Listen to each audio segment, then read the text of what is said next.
tugende maaso n'akatambi kano. Akatambi kano ngenda kuandika omukyala gwe bayita Marijan Black. Gwe mbadde temumanyi nga mulabulabi yani jona bawaddeko ko ku kintu kye mwafunye kwati nze ne information entuufu. Bwe mala njagala mpite ba chapter leaders okusingira ddala bonna abali mu America, abali e Canada, abali mu Europe. Ba chapter leaders aba national platform. Buno obubaka bw'engendo bbawa mugenda kumanya omulimu omutuufu gwe mulina okukola. Kale nga bamaze obbasinya akatono kamala okuyisawo akalango kabakama bange kali akalango kamu era kankyukakyuka kekaluwa. Alright. Abakulembeze ba national platform saako people power mu ggwanga lya Bungereza bakutegeeza nti bagenda teekayo okwekalakaasa ng'okwekalakaasa kuno bagenda kwekalakaasiza ku ssengejjero w'amawulire ga Bungereza kye bayita BBC Broadcasting House Portland Paris London ku W1A Friday 27th of February 2026 time 11 a.m. up to 5 p.m. UK time. Themes: free all political prisoners in Uganda, ash sanctions human rights abusers.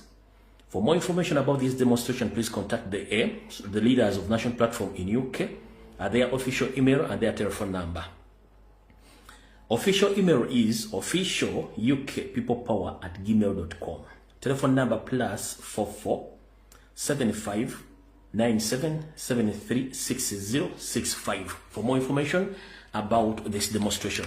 Kale gwena mu Uganda ali mu ggwanga lya Bungereza tukutegeeza nti genda kubeera kwekalakasa ngenda kuzomba 27 genda weekalakaase ng'olwanira eddembe ly'eggwanga lyo na buli kimu nga bwe kirina okubeera tojjanga okwo ebirabo ojja kukwasaako ebiri.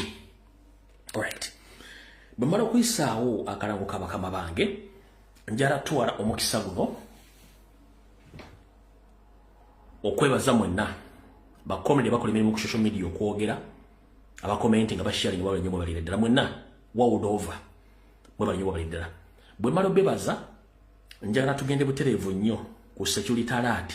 Bwe mmala security alert mbayirewo information enjagala mumpite wano Mr. Okero yemu abere ku video eno. Njira mumpite wano gwe bayita Sam Kaziwe akola ku CBS FM agayagala okuddamu okuyingira ebigere bya media nsereko bamuyita Sam Kabayita Professor Sam Kaziwe naye ajja ku video eno n'abantu b'emmengo bonna mbeetaaga kati tumala okuyisawo security alert zino then tuyoke tugende mu bwangu nga bwe buyina okuba. Alright, kamala okuyisawo security alert zino then tuyoke tugende mu maaso nga video buyina okuba. Okusookera ddala njala kuyisawo security alert zino abantu bazitegeere. 1.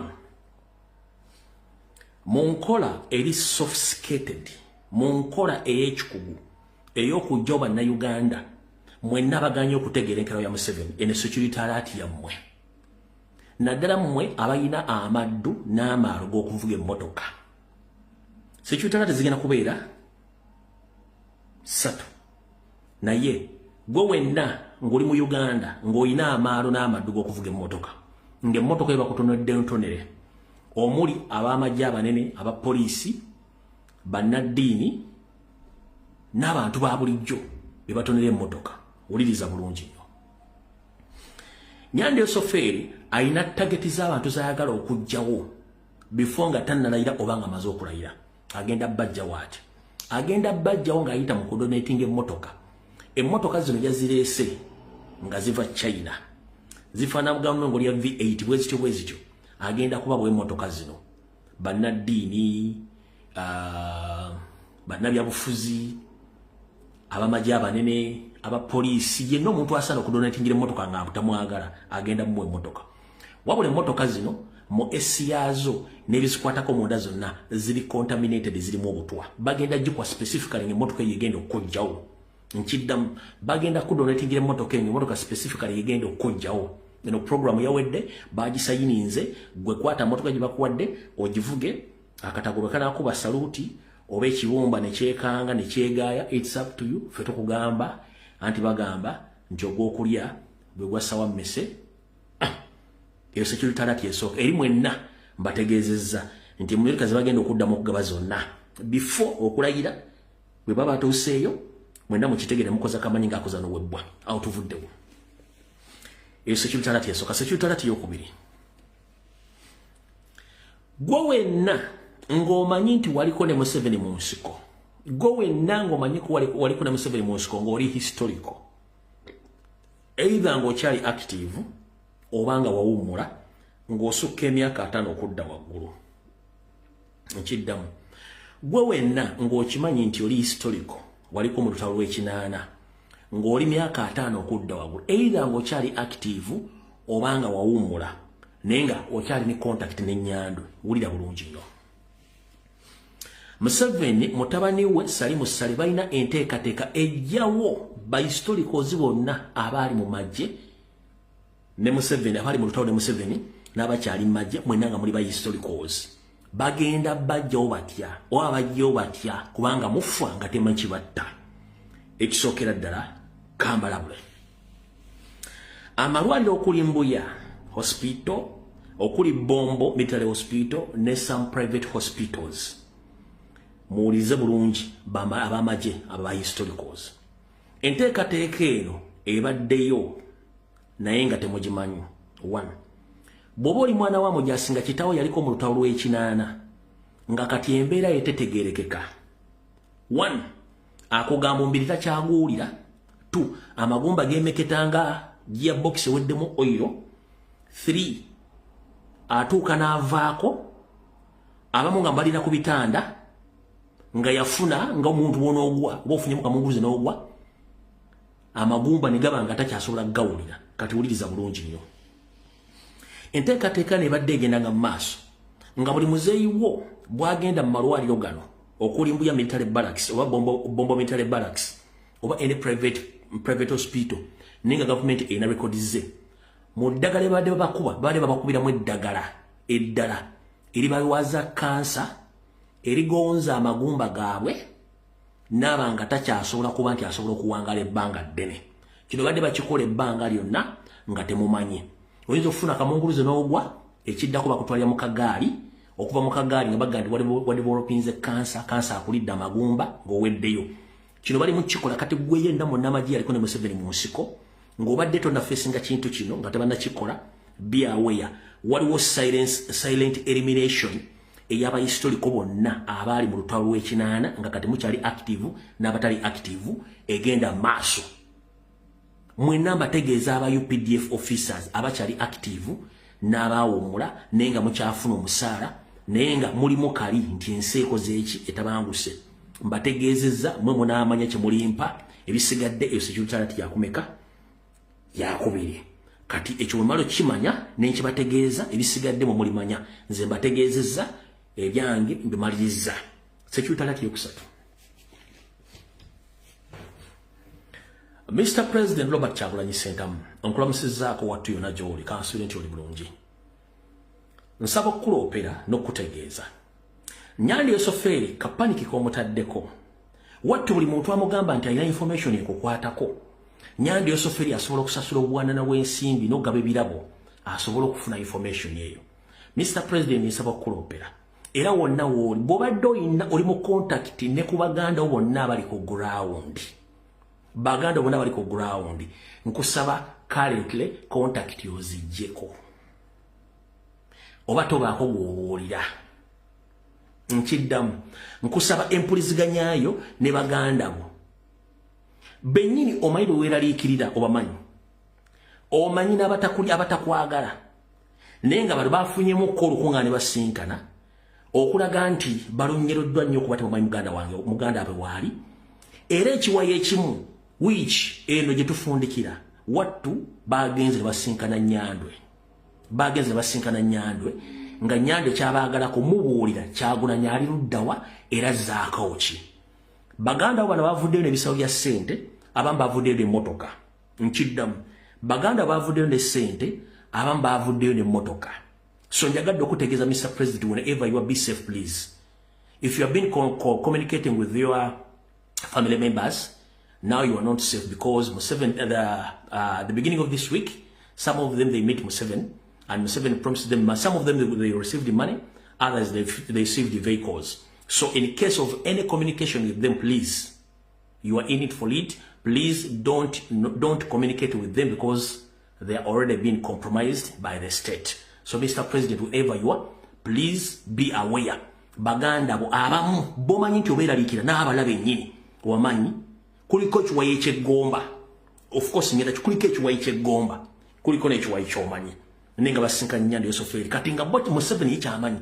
nti kwabo kuliko abamanyi wooli oba basobola okufuna communication ne bawa Museveni communication kyoli wano then Museveni n'abawa sente ze baagala so kyekyo Mr. President onawo wooli njagala kutegeeza communication yo between you and some of your family members gisaleko otherwise ekijjo manyi kinyaga bitono nze byange bwente bwebikola bwe mala bagamba ekigambo kino mutegeeza President wona wali njagadde omusabira era abire mirembe wabula nkujjukiza bwenziramu n'empulira information yonna okuva mu sources nga mwaze mune musinkana Nyanda Yosoferi amanya ngenda kujjanga menye limu kulimu amanya ngenda kujjanga menye limu kulimu ate mumanyinza nabatandika ddanga ne struggle nga struggle yakatandika nabatandika era mwe kiwaye kimwe kyalemesa olumbe lwa Muzeeyi Center era mwe mujja muzungana ng'omukka mu ovulo mugende wa Nyandwe ekyo kyo kibagambye we mubuuke mulina okubuuka ne mufuuka nkyo sirikidde nja kujja amanya wano nga menye ebisigale munamanya kye munampa ne Mr. President wona wooli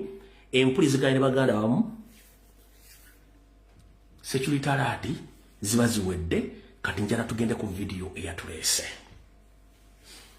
video eyatulese eyimiridde etya kansooka empiseewo ekigulalo gikyaleero kansooka empiseewo ekigulalo gikyaleero njala kiweereza mwenna bannayuganda gye muli mu Uganda naddala mmwe wattu abaakeera okunoonya omusimbi ne muwerera abaana bammwe ne bazzukulu bammwe mwe balinyo balire ddala era mwe muyimirizaawo ekonome na buli kimu ekya Uganda naye bagamba nti akivaamu yakiyita ekyato kyekiggwalo gikyalyo akivaamu yakiyita ekyato musajja mukulu Ssaano nga mulengejja wasanya Kalu Charles Peter Mayiga afutubadde Mmengo bwe yabadde ng'ali mu kugulawo emisinde okutunda emijoozi ya bizinensi ye egy'amazaalibwa ga Ssaabasajja Kabaka yakwattu yakutenjogeza n'agereegerera abataasoma mu Uganda n'abagamba mbu bo kye banoonya ate ye yasoma ne banne bakirina bw'atyo byabagambe bataasoma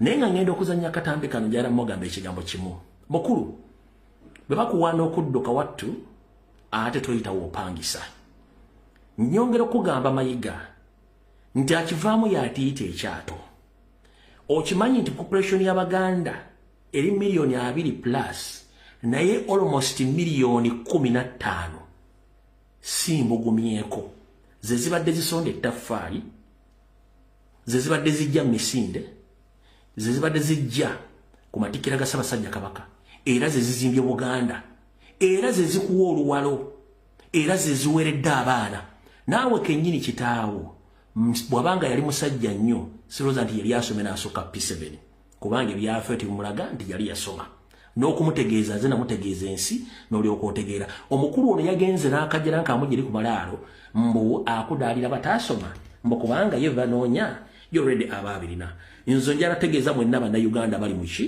mu diaspora n'abali Uganda ng'oyagala okumanya kolite z'omusajja omugwira omunyarwanda ali mulenje eyo wulira bulizi nga amaze okukkuta ajja atandika okukola emize emibi ku lujjuliro Mayiga olw'okuba nti yajja nga naye Ekereziya yamuwerera naye ali mize eyo egy'okutandika okukkuta atandika okwebajjagalira Abaganda gy'obeera nti Abaganda bonna baasoma so nga ate Abaganda beemiriza Obuganda abataasoma Abaganda bazimba amasengere tebaasoma Abaganda bazimba Obulange tebaasoma Abaganda bazimba olubiri lwa Mwanga tebaasoma Abaganda basoma akayanja ako tebaasoma na buli kimu kyoliko kyazimba bantu abataasoma wulira bigambo bye mu kiggwalo gikyaleero then ndyoke mugambe nti mukulu bw'obanga odduka toyitanga wokola ki wopangisa ekigambo kiwayogedde kibi nnyo era tukivumirira yagambye bw'ati by'osoma okufuna nze byendense ennyimba mwali muzuulidde ezo omuntu atamanyi kusoma na kuwandiika talina lugendo bameka be basuuzizza bino eby'obululu olw'obutasoma temubawulidde bameka abalina ssente abali mu mbeera eyo singa otunuulira abantu abali yaddeyaddeko baasomako ataasomako atamanyi kusoma na kuwandiika tayinza na kulya bwami abantu era basinga okubonaabona beba bataasoma eyasoma bw'anaaba ali ku muwumbo ataasoma ng'ali ku kibego bwe kiri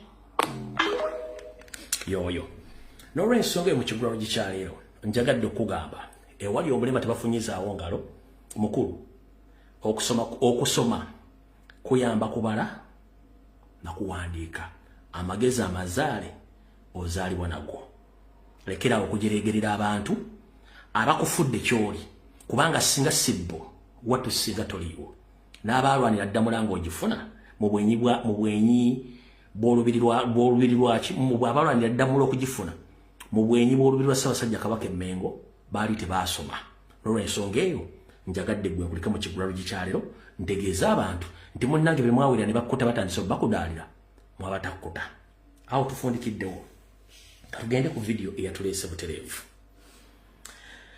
Vidiyo eyatuleese butereevu njala kusooka kutegeeza simanyi kubanga wenzijidde ku mpewo mbadde sinafuna communication kula nti omwami ono afunyeeko ab'eŋŋanda ze. Vidiyo gye tutadde emisala bambi omwami omu abadde avagula bintu bye Allah n'amujjula ku kkubo n'emmotoka nga nzibule naye tetutegedde baafunye abantu be. So omuntu yenna nga omanyi omwami ono please nkusaba otegeeza ab'eŋŋanda okona emikwano nti omwami ono abadde avagula bintu akawulunguta ke tasobodde kuddamu kavuga n'akoma mu mbeera eyo n'afiira ku kkubo yono wano. Omwami oyo yafudde afiiridde wano nga azegula bintu ku katale abadde ali mu kuteeka bintu bye mu mmotoka n'anogoka n'afa. Kyano bakiyita bulamu naye tewali amanyi kyabadde emmotoka ye yeeyo wabeera wamumanyi atuyamba ategeezeeko abantu ebyakagwawo kati olwaleero olw'omukaaga ennaku z'omwezi nga 2026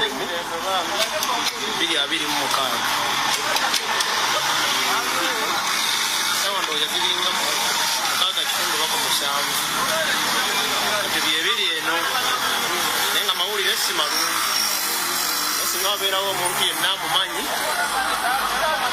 akuyamba ategeezeeko ab'eŋŋanda ze. Alright. Omwami ono emmotoka gyabaddemu ebadde UBK 765 Y. Registration number y'omwami ono Katonda gwajjuludde ng'ali ku kkubo eri UBK 765 Y alla gwajjuludde ku kkubo. Abooluganda bakona mikwanto basaasidde nnyo saako nammwe abafiiriddwako eŋŋanda zaabwe mu butongole namwe tubasaasira n'ekitabo eky'omwami ono okubanga Allah amujjuludde. Alright. Kati ekindeese ekipayopayo kwe kubategeeza naddala abantu abali mu Kampala mukono wa Kiso Entebbe okuddamu bategeeza nti Nyandi Yosoferi ng'ayita mu Major Emma Kuteesa, Christopher Damulira saako n'abantu bali mu gavumenti bawa obuyinza abavubuka ba ghetto structures olw'okuba nti bali basuubira tebayinza okwegatta mu protest vote n'oba obuyinza obw'okubba n'oba n'ennamba ez'okukola ki ez'okkubako in case abaana bano bafuuse ekizibu mu Kampala. Kati njagala otegeeza era Munnayuganda ali mu Uganda nti Uganda efuuse ungovernable, ababbi bafuuse ababbi misana ttuku, omusajja ajja n'akuggyako ensawo ekimija ne kiwera balina n'amajambiya live batambula n'amajambiya akatambi kano ako tukatadde emisana abibadde mu Kampala mu kibuga wakati bwe bibadde. So njagala kubiriza omulango ena batambula mu Kampala ng'otambula n'ensimbi ennyingi mu kikomye 1 kikomye ng'otambula n'ensimbi ennyingi kikomye ababbi bali mu Kampala balina amajambiya era asobola n'okutemako omutwe n'agenda n'ensawo. Nkiddamu ng'oli mu Uganda lekera okutambula n'ensimbi ennyingi era bw'obanga ogenda fulumya ssente zo tobako omuntu ina gw'otegeeza kubanga obutemu bususse Uganda. Naye nga kino kiri mu ghetto structures Christopher Damulira, Emma Kuteesa ze baateekawo ne bagamba zijjako mandate ey'okukola effujjo kubanga publicly bajja ne bagamba nti bawadde abaana bano ba ghetto structures okulwanyisa obutabanguko. Wabula ate tebaabasasula ssente kati abaana batandise okwewengeza naye nga bawengeza mu nkola ey'obutemu. Tebannava bo bennyini ku disowning abaana bano babagamba nti kimwakola obuyinza twabaggyeko kubanga bakitya. Eno video nayo kanjibazanyirwe mugitegere nayo ekibadde olwaleero.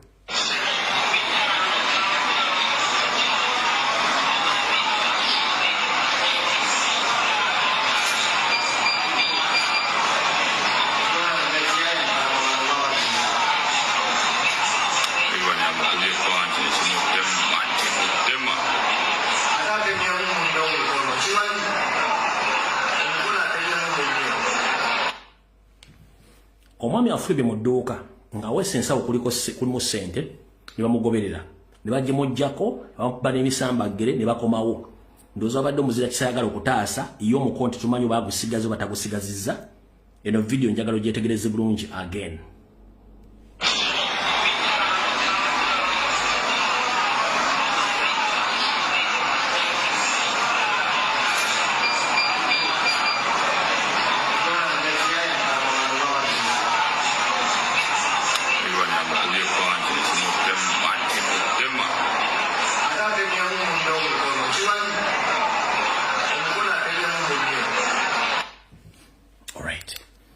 So kati byenjagala bategezaako ebyo then tuleka tugende ku video eyatulese mu butereevu. Video etulese mu butereevu yeruwa. Mr. President Robert Kyagulanyi Ssentamu abakulembeze ba National Platform banagana mwenna mu nsi yonna video gyendese muyinza okukaba ku maziga naye ng'ate ebintu bino batononya babitegeera.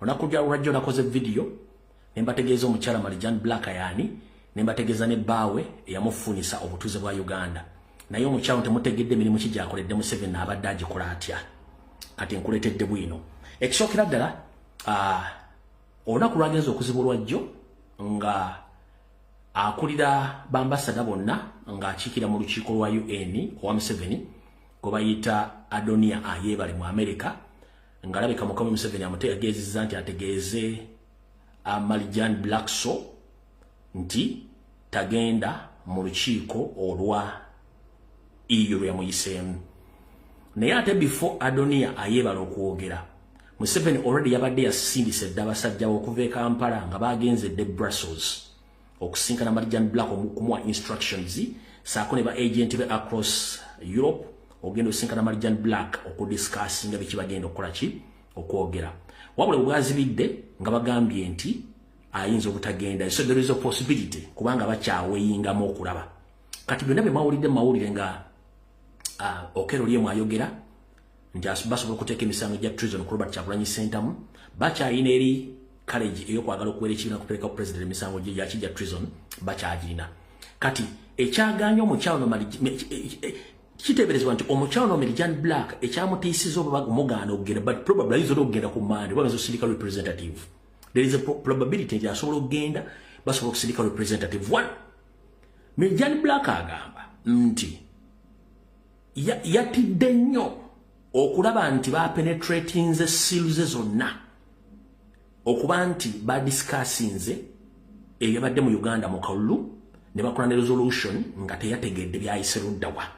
Jukira yabadde block mugenda kutya jukira Marijan Black yabadde block eya Museveni ku Europe yonna ngenda banyonyera mugenda kutya yabadde block nga blockinga buli kimu ne yeye nyini yabadde shocked okuba nti ensonga zaatuse mu parliament ya EU kuziteesaako nga bamukubye ekimoni yatidde era yabadde shock okuba nti ne Geneva bawadde access president okwogera ensonga ezo kati akimanyi yagambye Mukama Museveni omanyi nti Kyagulanyi ne ttiimu ye balabika baatupenetratinga era okutuuka omuwa podium wa audience okwogera Geneva kiteeka okuba nga balinayo baatuyita ne bateekawo obujulizi buyitirivu nnyo kati Marijan asuspecting okuba nti EU parliament ne Geneva balina obujulizi nga tajja kusobola kubudefendinga ate nga yeeyita diplomat lawyer yasoma nga bayinza omuswaliza ku podium kati Museveni nga bwaweyinga ebintu byobutamuswaza ndoza ne bayinstructinga Adonia Ayebale yatwala yalinga coordinator wa ambassadors bonna namugamba Marijan Black hold on please nga ate Museveni tali certain ani owa Nuupu agenda okubeera mu lukiiko lwa EU olwa 23 ku Mandi nga tali certain ani nekimutiisa kati bwe kyamutiisizaamu ne bakola eggulire lino kubanga baasose gamba nti tebina makulu baasose gamba tebina makulu era tebina kibisobola kukola ki era abazungu tebalina makulu era Kyagulanyi yesibye ku bazungu wololololo kati ngenda basomesa mugenda tegere kisokera ddala buli obaka njala bosindikira omwami gwe bayita Sam Kazibwe ng'okola ku CBS FM. Buno bakajala bukutuukeko.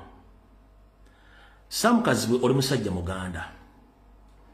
Tukimanyi nti wandibadde oli lecturer oba professor mu ssettendekero nasomesa amawulire mu ggwanga Uganda. Oba wandibadde consultant. So si presenter. Wandibadde oli consultant oba lecturer. So si presenter. Kubanga emmenga ogwosingawo ebitabo.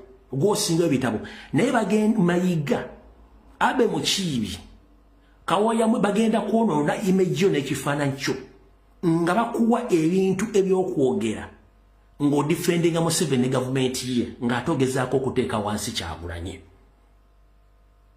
Sizze mu bubi wabula nkugamba muganda wange Sam Kazibwe. Manyi Mayiga yakuwa instructions. Kawaya mwe yakuwa instructions saako ne Abe Mukiibi okutandika okudiffusinga n'okudimininga national platform saako ne Bobi Wine. That is wrong. Masters gye wasoma wagisomera mu bazungu waki wagisomera Kampala. Sam Kazibwe okimanyi bulungi nnyo nti ekikola politics wa Africa abazungu bakirinako 60%. Wabuddaga nti ebyakyago byagenza abazungu tebitulina makulu. Let me ask one thing. Master wagisomera wasimba bazungu ani yasasula master yo? Tumanyi basiteki yasasula master yo? Mayiga yasasula master yo? Tetukimanyi. Nkudamu kugamba wadde olina masters, please kozesa master yo n'omanyirivu mu ngeri erwanirira eggwanga. So said meaning abantu baagala change. Mukulu Sam Kazibwe togenda kwenkana medicine serikomu experience y'amawulire wadde yeti yasoma kufuna degree. Wabula programu z'otandise ez'okudimininga n'okudiffusinga enkyuka kuba CBS tugimanyi. Ekyo kikyamu kikomye nkusaba muganda wange. Bw'obanga oli obusente bakuwa ku CBS bukubeezaawo nnyo simanyi oba n'embaga ebaagikolera. I'm not sure sobola kusala kigambo naye muganda wange oyinza okutandika okwekaka ng'otambula ng'ensi ekuvudde mu tukugamba nkusaba ekintu ekiyitibwa okutandika okudimininga bannayuganda abaagala change olw'okuba ofutubadde Mengo kyesonyiwe. Kuba kati olinga confusing abantu. Masters wagisomera mu bazungu. Politics obadde osomesa politics ali ku international level nga abantu basomesa politics bwatambula era kuga nti abazungu bakyafuga ensi no bagisalirawo nnyo. Wakyusejja okugamba nti Kyagulanyi yabadde mu Hege ne mu EU tekirina bakuti kina kyesobola kukyusa. Kitegeeza nti batandise okukyusa obwongo. Kuno kwe kusaba kwa Sam Kazibwe muganda wange. Ensonga ezikwatagana ku national platform ne Kyagulanyi soko zeesonyiwe. Bw'oba oli oyagala kwogera at least yogera ku Museveni defending Museveni. Tukwegayiridde. Leka kusakitibwa kyo n'okusoma kokoolina okunene. Ate otandika okwegera abanyigirizi. Ffe kyonna ekiba kizze mu nkola yaffe totakibe nga tonakikenenya ndusu. Twagala kusooka kutula bazungu muzi kwagala sooka kutula bazungu ku Museveni. Njala sooka kubuuza gwe nga professor agamba nti okuguse mawulire. Okimanyi nti waliwo kintu kibi kyonna kyogerwa ku byabufuzi mu ggwanga eryetaaga enkyukakyuka. Era tewaliwo bad publicity ne good publicity. Ekyo kimanyi. Omaze emyaka mu mawulire njala kubuuzaayo mu myaka Museveni gy'afugidde Uganda wali owuliddeyo EU parliament ng'ediscussing ebyokulonda ya Uganda? Mu myaka na Museveni gy'amazeewo. Wali owuliddeyo Geneva Convention ng'ediscussing ku issues za Uganda ku myaka na gy'omaze mawulire? Tekibangawo. So you give credit to our struggle. Ompulira bulungi nnyo. Neko obodo ntandika kuba bakusa student diffuse muganda wange abaana bajja kutwalaganya. Ne woosulo bo wazimba oba wapangisa wajja kulema okubeerawo. Bino bituli kugamba. Bwabanga Mayiga yakutaddemu fuse eyo tandika okwogera ebyo bitakwatagana. Jjajja abaana bajja kulaga nti wasomera bwereere. Mukulu Sam Kazibwe. Nkutegeeza. Gwe wennyini obadde osomesa international politics. Oba kye tuyita geopolitics ng'otegeeza abantu nti abazungu basalawo kinene nnyo kubufuzi mu nsi yonna. Wakyusedde otandika okugamba nti ffe kye tukola okutandika okutegeeza abazungu n'okulumba Museveni nti kikyamu. Kyakyusedde ku bibadde osomesa ne bye wagenda okusomera. Kitegeeza naawe weegasse ku mugendo ogutandika okulinnyira muzzukulu wa Buganda nga naawe muzzukulu wa Buganda. Saagadde nnyo kwogera bingi message yange njagala ogifune bulungi nnyo mu mirembe. Bw'obanga okola ku CBS eweereza Museveni oli waddemu ku defendinga Museveni so si ku diffusinga maanyi g'abanna Uganda n'Abaganda. Ke kabadde akalowoozo kange ku nsonga eyo. Kati awo tuvuddewo. Katusooke wano.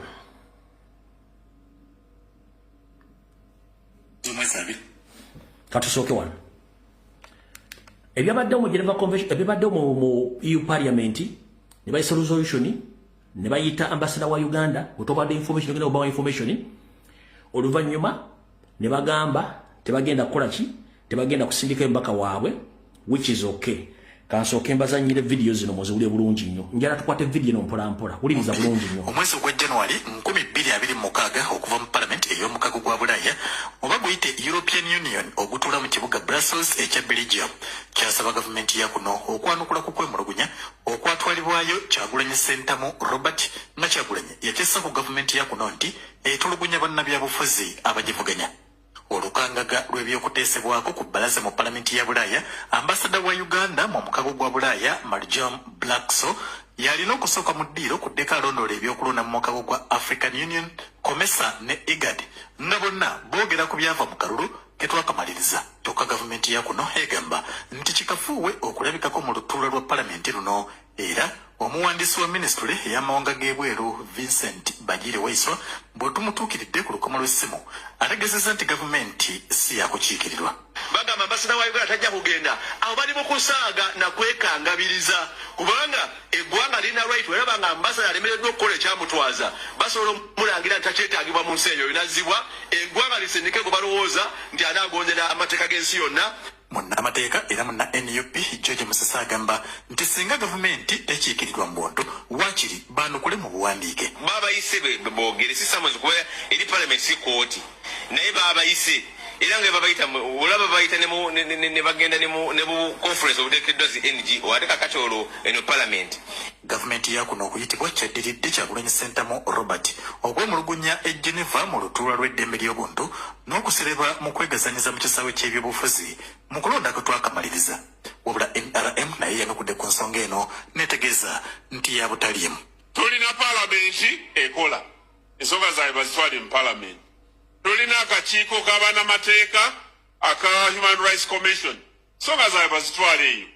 Oba sinakindi batwale mu civil society ng'olukiiko lw'abannaddiini oba okwekubira enduulu mu kooti z'eggwanga kubanga ndaba bangi batera okugendayo era ne bafuna empolereza ennu. Kyokka bannamateeka abamu bagamba nti bannansi bwe batandika okuddusa ensonga z'eggwanga okuziropa mu mawanga g'ebweru kabonero akalaga obutaba na bwesige mu nkwata ya nsonga munda mu ggwanga. Kiraga nti tebakyesiga nnyo ebibeera mu Uganda oba ekitongole ekiramuzi ekya Uganda kubanga tuze nga tulaba mu biseera ebingi abamwe abasibe bwe babakwata nga babalumiriza okubeera mu buvuyo okusinga aba supporters aba opposition babatwala mu kooti naye kooti tulaba nti tezisobodde okuwulira egyo emisango mu bwangu nebasalira emisango oba nebata kati n'olwekyo omuntu abeera mu opposition aba atya nnyo nti ayinza obutafuna obwenkanya mu kooti zino ezaffe eza Uganda. Anakiikirira NUP mu lutuula lwa Palamenti luno naye tannamanyika obanga kyaddaaki. Kyagulanyi Ssentamu Robert pulezidenti w'ekibiina kino anaakoma okuwulira ku nsiko ne yeeyoleka okubeerayo mu buntu oba anaakiikirirwa abantu abalala. Abakulu mu kibiina bwe tubabuuzizza ku nsonga eno bwe bati bwe batwanukudde. Tetwagala tusaba okulula ekintu kyonna bannayuganda bayinde balabe kyemmanyi kijja kubaayo omuntu ku lwa NUP ateeka ensonga za NUP ku mmeeza. Walugembe Josephat. Right. Bwe zityo ensonga bwe zatambudde. Naye kati ewali okulya n'okukomba essowaani weewano. Nababuulidde omukyala Marjam Blackso ngenda babuulira information emukwatako wabula buli omu tuulakakkana recording akatambika. Nabalaze bbaawe nembawa buli kimu naye nga nze bulijjo nsooka kuwa information nenkuwerako n'obujulizi ngenda okuwa reference evudde mu nze wattu nga buli kimu kitambudde bulungi nnyo. Kati mu kusookera ddala njagala nsooke ndowooza nsooke Marjam Black yennyini mu bigambo bye mubadde temuliranga ddoboozi lye njagala nsooke Mirijani Black yennyini mu bigambo bye wabula Mirijani Black so yennyini aludde mu sisitimu ya Nyando Yosoferi. Nyando Yosoferi agamba nti Kyagulanyi bakyakolaga n'abazungu ogenda kwewuunya ani yeetaaga abazungu n'okusinga Kyagulanyi. Omukyalo ono erinnya limulya Mirijani Black so mukyala mudaaki naye olw'okuba nti yayingira mu Uganda mu myaka gy'ekinaana nga Museveni n'akabinja kaakaaba yeekera baali tebayina muntu asobola bakuutira kadingidi ku international level okuba connectinga ku international media okubeera recognized mu gavumenti z'abazungu era nga baali tebayina baali balina mu gavumenti nga bakola emirimu egyo mu gavumenti naye nga tebamanyi kintu kye bayita nti omuntu yenna asobola okusaba asylum mu ggwanga eddala n'aba nga akuumiddwa ng'ebiseera byo tebakimanyi kisobola okubeerawo. Ani yakola ebintu bino byonna okuddusa abakungu ba Museveni bonna global wide yabaddusa yali mukyalo ono Mirijani Black bwe yali ng'akyakola mu kitongole ekya US ekitongole ekya UN ekikwasaganya abarefugee ng'ettabi lyakyo ebiseera bye bakola ekyalinga mu ggwanga lyaki mu ggwanga lya Kenya. Omukyalo ono ye yatambuza yafuna Museveni empapula ezimutambuza eza refugee eza asylum Geneti n'afuna Muhoozi n'afuna Lwakana Lugunda amama amabazi bonna nga bamanyi omukyalo ono yakola pepa myaka gy'ekinaana. Ompulya bulungi nnyo kati nga tetunnagendayo kansooke ndikuvire ku ntono. Omukyalo balina amannya abiri ge bamuyita mu deep state. Erinnya erisooka bamuyita Fixer.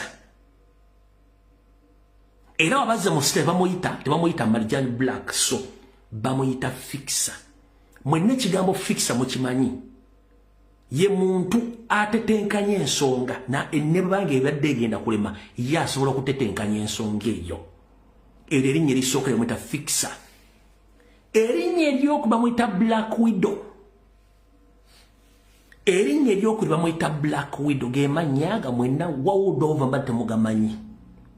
Manyi kuno Nyando kwali Geneti kwali mwenna ba ina mukwe bali amanya agali mu secret papers agecha amagono mukyala bamuyita Black Widow bamuyita Fixer. Kati ekyamutumisa Black Widow mwenna abera ku mitimbagano gino abasoma ebyafaayo by'ebisolo ebyebiwuka. Black Widow Nabbobi kika kya Nabbobi kisangibwa mu bibira bya Amerika eyo naddala mu Brazil. Black Widow eno Nabbobi yo bwe tebera nnyo mu bikolwa bya mukwano. Black Widow ono oba Nabbobi ono mu butonde bwe bw'aba nga ayagala okuzaala asisinkana omusajja omulundi gumu ng'awulidde ayagala kuzaala. Bw'asinkana omusajja oyo omusajja olumala okumwebigika n'amala okumwebigika bulungi nnyo obugoma n'amala okuba obugoma Black Widow yennyini olw'okuba alina obujja bungi amaliriza ng'assa omusajja oyo mu ddakiika yennyini amwetugira n'asigala ng'abaana be bagenda okuzaala tebalina ba step mother balala kubanga bakimanyi nti oli omusajja ajja kujja yagala bakazi abalala nti bwekityo bwe kiri mu science bw'osoma spider gye bayita Black Widow nti omuntu spider bwe mala okufuna olubuto ku musajja oyo alifunisa olubuto emuttirawo immediate effect yo neesigana olubuto lwayo nabwana bwayo ng'omusajja taliiwo. Kati kyekyamugezesa ku Black Widow eyo lyerinnya kati Fixer afikisinze ebizibu bya Museveni okuva mu 80s up to date nga temunnamutegeera. Kati olwaliro nze mwasa ag'amannya gali aga Fixer ne Black Widow mbadde mugamanyi manyi kati Museveni atidde. Era ekyamutumisa Black Widow tayagala muntu yenna kabeere muzungu munne kabeere ani mb'oyogera ku Museveni kimuyisa bubi era takyagalanga nako. Kyekyamutumisa Black Widow tayagala muntu yenna ayogera ku Museveni ne saako ye yonna. Kitegeeza nti akolanga Nabbobi eri Black Widow Ntitagala ye abasigadde bonna ye obamala okutuuka abasigadde bonna n'abazikiza n'abanga yidifengira Museveni n'akakondi kaabwe kyekyamutuumisa Black Widow. Saagala kwogera bingi nga temunnafuna ddoboozi lye mu bigambo bye nga yeeyogerera then tusimbule video.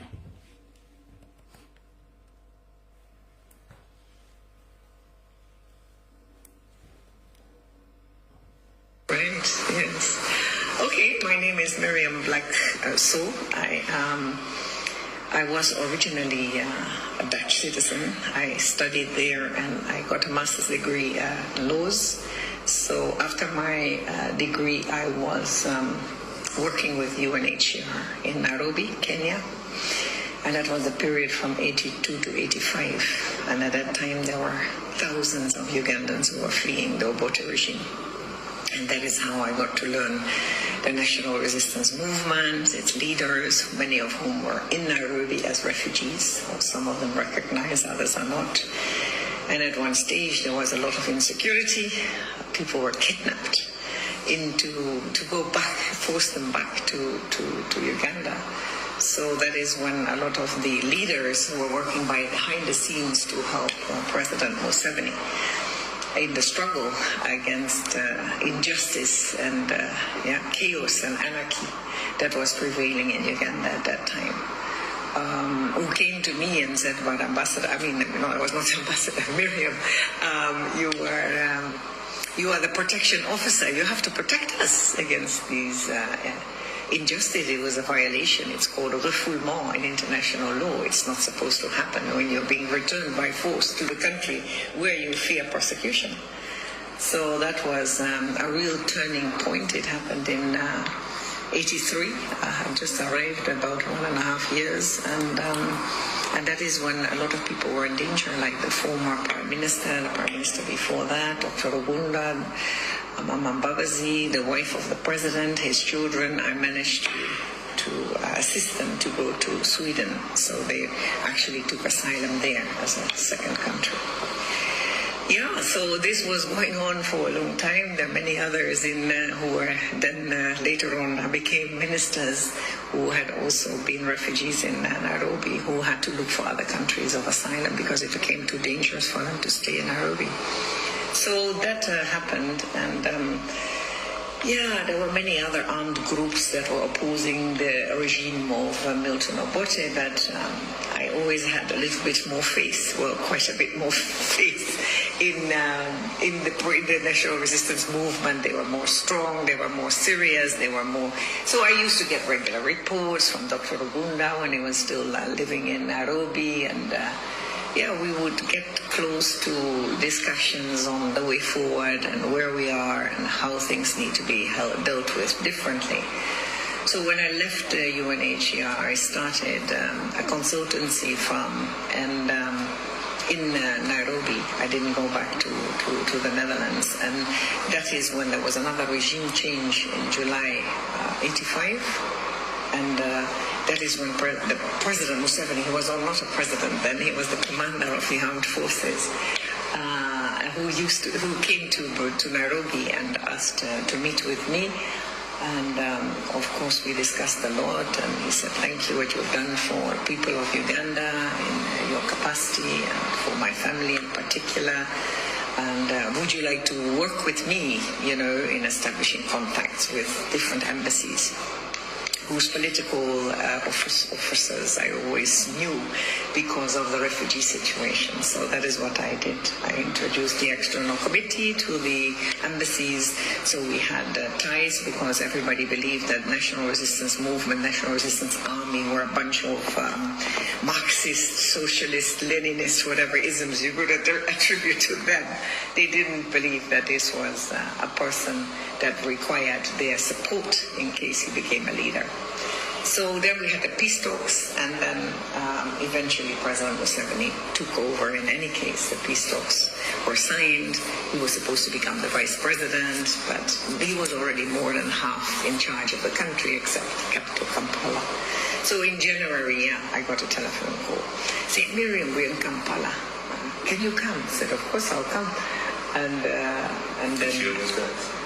86. 86. That is when he took over. So I said, of course I'll come. So can you organize a charter flight for us? Because there were no flights anymore because of the coup d'etat. The flights all had stopped. No Kenya Airways, no Uganda Airlines, all the flights. So I chartered an air charter and then flew with about 11 people. Prime Minister hadn't been sworn in, many, who was also still in Nairobi, the wife and some 2 nieces and some other... Ebigambo byewulidde mu kamwa ke sikange mu kamwa ke ng'abyeyogerera. Kati bw'osanga emboodoli ya National Advance Movement oba National Rwandese Movement, lwaki Kyagulanyi abaana be abajjawo, lwaki Kyagulanyi tali mu Uganda? Museveni ono mukyala yayamba Museveni okufulumya famire yonna ogitwala Sweden, naye kennyini okufuna empapula. Buli gwomanyi yenna wa NRM yafuna empapula ezamufuula refugee basayira musiika nga bayita mukyala Mirjan Black. Kati bw'omala okulya ebigo by'omukyala oyo mu makamu ake ng'akonfesinga bye yakola, kati ngenda bbaletera ddata erinene gw'abadde akola, mugenda kutya. Naye olw'okuba nti nze information sigifulumya bw'omu, waliwo mwana muwala eyafulumiza part of the information. Akatambi ako katambudde ku social media, wawula katambudde nga temunnafuna information oba kye tuyita okwongereza ku information eyo. Njagala nzanya akatambi k'omwana muwala ono, nange ngenda obbongereza ku information gy'ataabawadde nga mutegedde kiki ekizibu kya Uganda kibadde ki era baani abakibaddemu. Mwana muwala yono njala mu recording video eno abakulembeze ba National Platform ba chapter leaders mwenna bulijjo mubuuza ani yaddusa Museveni, ani yaddusa Janet, ani yaddusa Muhoozi, ani yaddusa Ngabonakano Lugunda, bonna ani yabaddusa okufuna asylum ono Marijane Black. Kati njagala kuwa chance mwana muwala ono mu dakiika 6 abannyonnyole then mbawe additional information mugenda kutya. Ayagala okumanya ono omukyala Miriam Black Soap, ambassador wa Uganda mu Brussels, mu Belgium ne Netherlands. Eno video yo ono omukyala abatamumanyi mukyala mudachi wadde nga kati muna Uganda ajjudde after denouncing her citizenship mu 2003. Eyadachi nafuuka fully citizen of Uganda. Ono omukyala munnamateeka mukuuketivu era ono omukyala during 1980s yalinga best mu Nairobi ng'akola n'ekitongole kya UN nga be bayambako ba refugees by then mu ntalo ezaalinga mu East Africa naddala ezaalinga mu Uganda nga Museveni bali mu nsiko. Era ono omukyala ye yalinga ayambako Janet okumuwa emmere n'okumukweka e Nairobi. Ono omukyala yakwekanga ba associates ba Museveni ne Museveni kennyini. So relationship yono omukyala ne Museveni evira ddala mu 1980s. Museveni bwe bawangula olutalo n'afuuka president wa Uganda mu 1986. Ono omukyala yava e Nairobi n'ajja Uganda n'atandika okukola emirimu gye egya consultancy n'ebirala mu butongole. 2023 ono omukyala Museveni yamu appointing okufuuka ambassador wa Uganda mu Netherlands ne Belgium n'okwasaganya ensonga za Uganda mu EU. Omulimu gwaludde ng'akola okuvira ddala 2003. Era we bamu appointinga ku position yeyo n'adenouncinga citizenship ye eya Netherlands n'afuuka omutuuze we Uganda fully. Ono omukyala Museveni yali yateekateeka dda era bannayuganda twebaze nnyo Robert Kyagulanyi Ssentamu eyazze n'atugulawo amaaso. Bino byonna ffe nga bannansi abasinga twali tetubimanyi nga tetubiwa attention. Twali tetumanyi na kumanya nambe singa ordinary citizens bannayuganda babadde tebakimanyi na kukimanya nti no ambassador waabwe owa Belgium ne Netherlands mukyala muzungu. Ono omukyala azazanyira nnyo Museveni empiki ng'era amubikirira nnyo kubanga yamurepresentinga mu buli kintu kyonna mu International Criminal Court, mu UN, mu EU, buli wamu yamurepresentinga. Mulimu gwe kuwolereza Museveni, kubikirira ebikolobero bya Museveni n'ebirala n'okumulobingira gye mirimu gye mitongole gyakola okufuna aba partners aba trade, investment, tourism ebyo bwe bityo. So government ya Museveni yali yeteekateeka ng'ogyeko okuteekateeka fake opposition. Ono omusajja yali yeetegekera dda internationally nga tolina woyinza kuyita kumukuba Bannayuganda musabire nnyo His Excellency Robert Kyagulanyi Ssentamu. Kyatutuusizaako omuntu yenna kyalina doubt nti enkyukakyuka egenda kujja Uganda ke kaseera otandika okuba n'essuubi. Ono omukyala bamuyise ku Mande agenda abitebye kuba bulijjo byagamba abakungu mu EU balaba ng'ate si byebiki si byebituufu bagenda musoyasoya kajjogijogi w'ebibuuzo. Agenda kubeerayo nga representinga government ya Museveni. Naffe tugenda kubeera ne ba representatives baffe okuva mu NUP. Hopefully Joel Ssenyonyi anaabeerako because I like how he does his submissions. Bye bitonotono ebikwata ku ono Miriam Blackso. Museveni yali yazimba ekintu kye. Era senga sikujja kwa His Excellency Robert Kyagulanyi Ssentamu tewali muntu yenna abadde agenda okusobola okulwanyisa Museveni. Both ewaka, regionally, ne internationally. Yali yaluka ekintu kye. Kyovula tubadde nga ne omulopa emisango mu ICC nga tegitambula lwa mukyalo oyo. Alright. Njagadde nsoose kuwa mukyala yennyini bwe tugenda okwogerako mu bigambo bye mbiwulidde. Nenkuwa reference ya comrade ono ng'akuwa part of the information. Kati ngenda kuwa information ogenda kukwata ku mutwe. Kati mbutongole akatambi kavudde kwanjula katandise.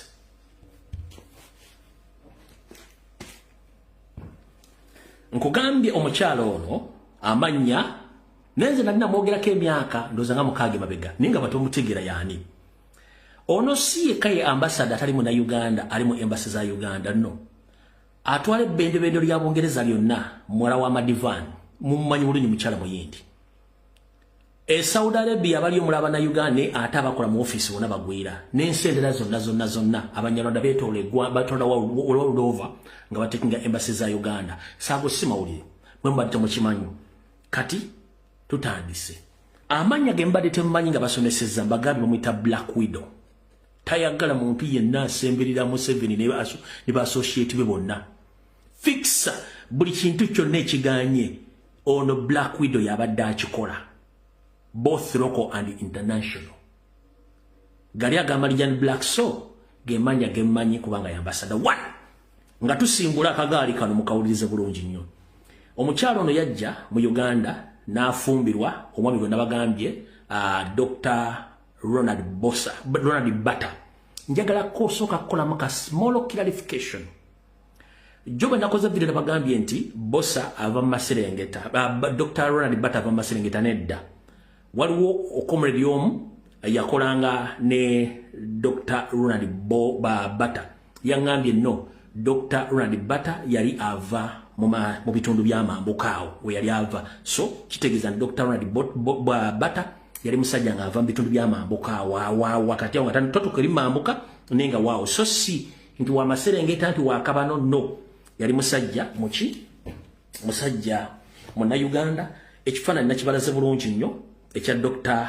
Ronald Bata kankibadde mu nkibalage bulungi nnyo abatasobodde kiraba nakulwajjo yoyo Dr. Ronald Bata era kankibaddizeeko eno mu kire bulungi nnyo yoyo Dr. Ronald Bata eyawassa omukyalo Marjan Black era eyamufunisa obutuuze mu Uganda alyoke akole emirimu gye.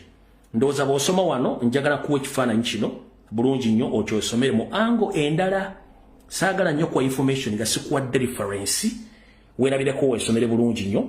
Ndowooza reference eno osobola ogikuba screenshot bulungi nnyo. Njagala ogikube screenshot nkuwa information ekulako ne evidence. Njagala muŋŋamba nimaze okuba screenshot eya information yono bawa Dr. eya Marjan Black.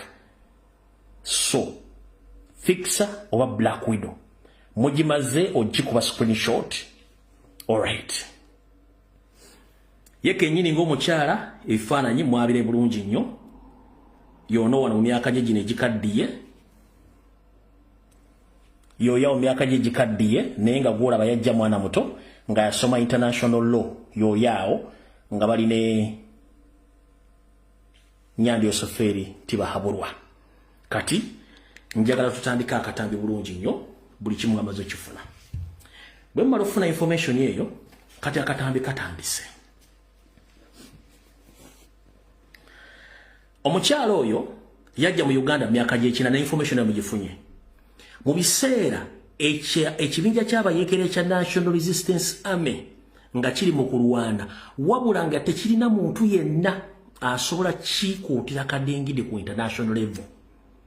Wadde kisakira amawulire gonna oba okutegeeza abazungu nti ono Museveni bw'ali ekibinja kiriwo ekiti balwanyisa kino bakola bwe bati nga ne famire zaabwe tezirina muntu asobola zisabira mpapula ziziddusa kuva mu nsi ezo kuva mu Uganda kudda mu nsi ki ndala. Omukyalo ono yali akola mu kitongole ekyo najja natandika okukola omulimu ogwo. Olya bulungi nnyo nagukola bulungi nnyo. Kati omukyalo nga bange tayagala kintu kyonna kikwata ku Museveni wadde abantu be kino abantu mwebuuza omuzungu alekawo atya Dutch citizenship n'afuuka munna Uganda.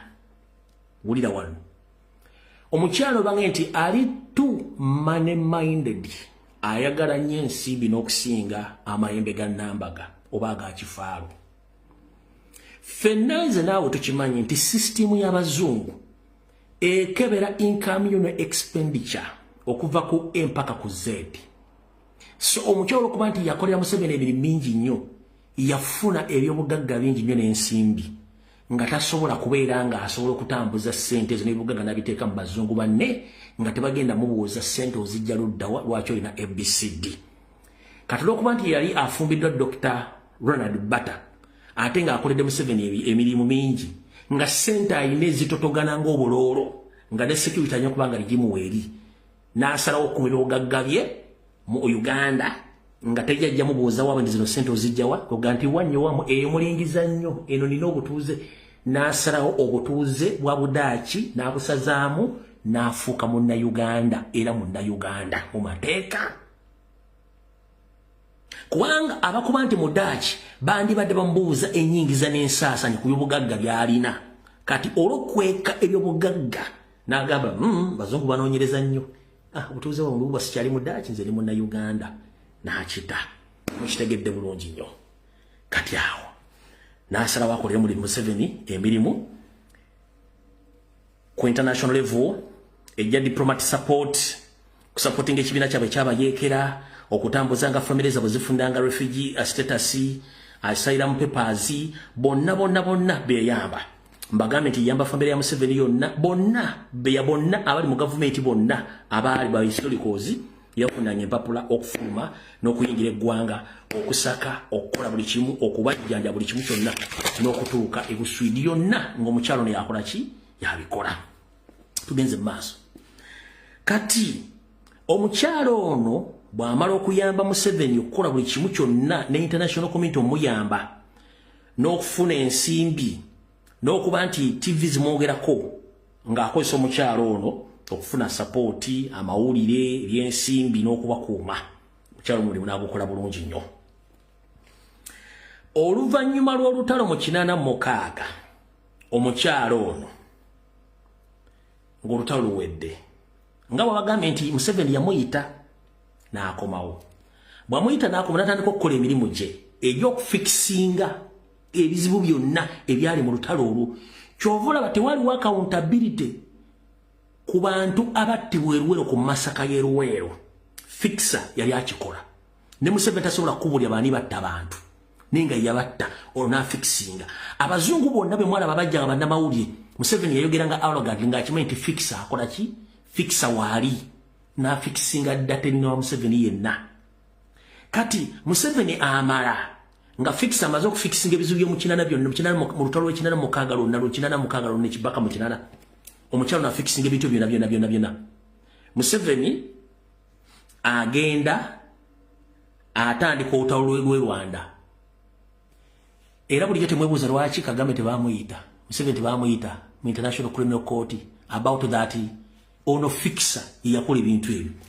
Kati Museveni agenda atondawo Koni mu Northern Uganda. Museveni atugumbula abalugwala nga n'abamu abafumba mu seppiki n'abakola buli kye yali ayagala obbakola. bwamala bakola buli kyagala bakola ka video kano nakabazanyiro mulundi gumu njagala kabaddiramu ka video kano nejjukira Museveni attachment zino records je ziri zino kana ka video nakabalaga ko lala kankabazanyire nga nkatadde eri bya Museveni amanyi obujulizi tebuliyo. Where is the video? Nakataddeyo nakajemu.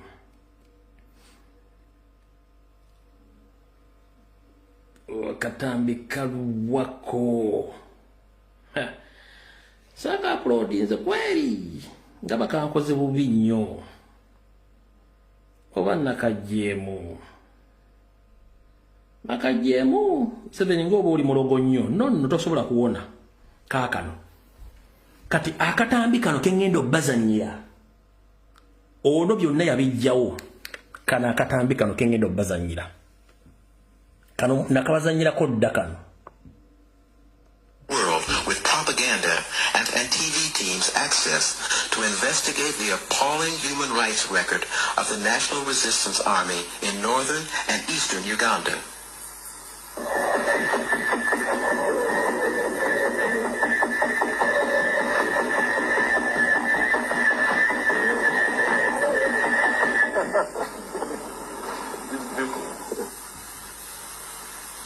Operation Sim is an unprecedented report by the first Western TV team to investigate the intolerable abuse of Ugandan women and men through rapes by the NRA. For a long time, the NRA government has been killing political opponents by deploying HIV-positive soldiers to rape them. It is the only government which is actively involved in the intentional spread of AIDS at a time when the entire world is struggling to stem the spread of this deadly disease.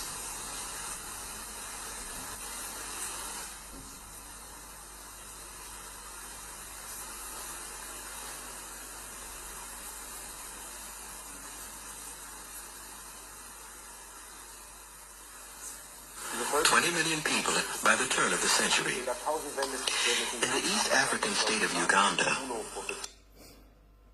All right. Akatambi ako nakabazanyira kodda ebikolobero ebyakola mu Northern Uganda.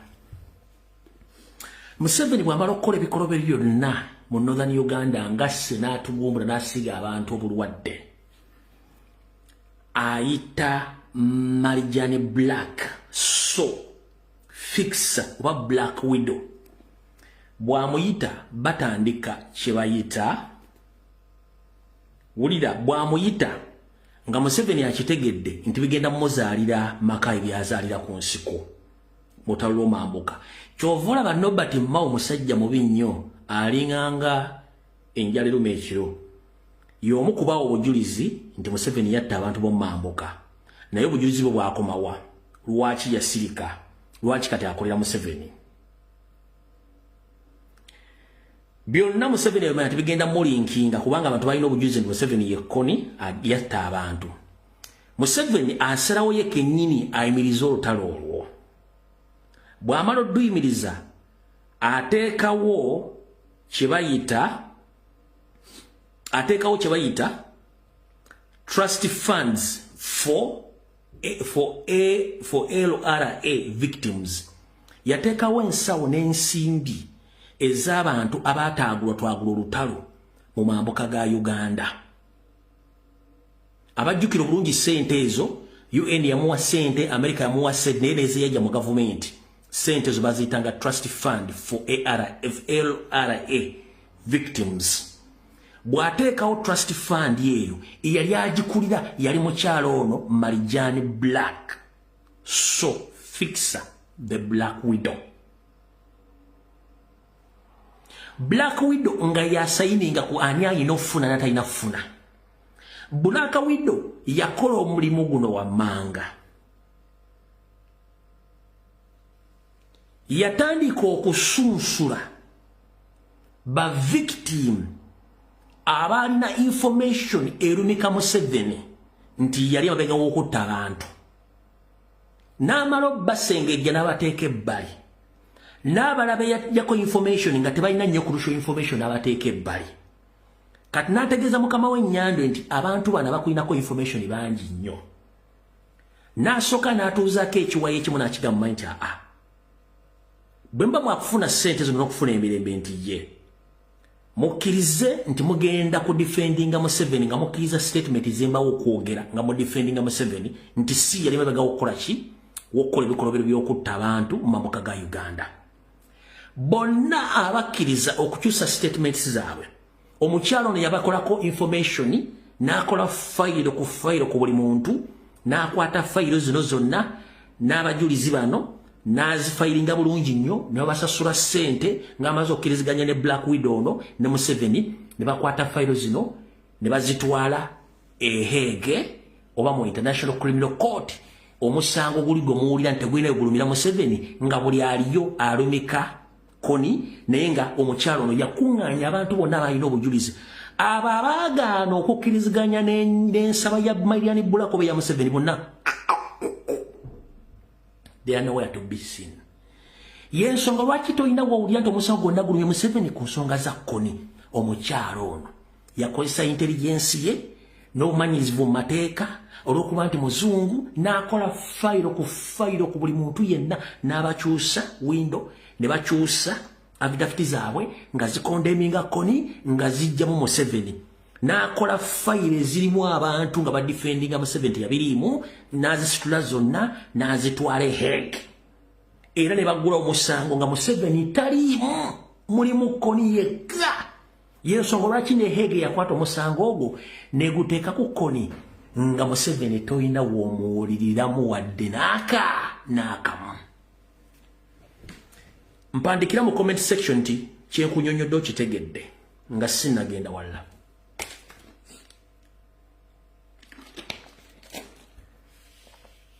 Mpandikira mu comment section nti kyenkunyonyodde okitegedde tulyoke tugende ku nsonga endala ku step eddako.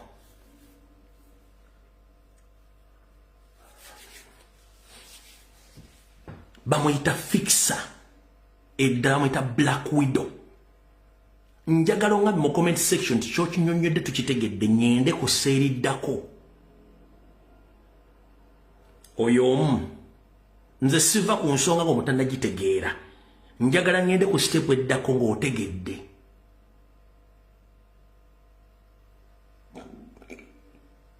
Alright. Mutegedde bulungi nnyo. Kyekimuyisa Fixer nti she can fix anything as long as he is defending Museveni, both local and internationally.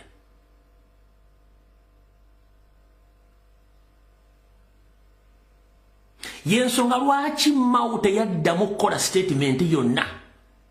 Bonna abantu bomambuka babe they turn against their fellow northerners due to Mariam Black.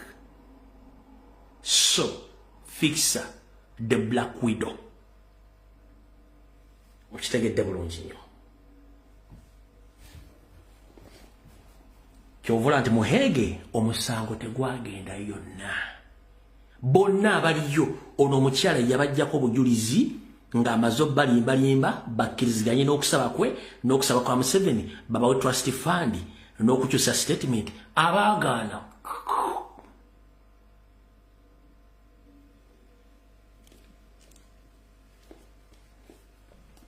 Tugenze maaso.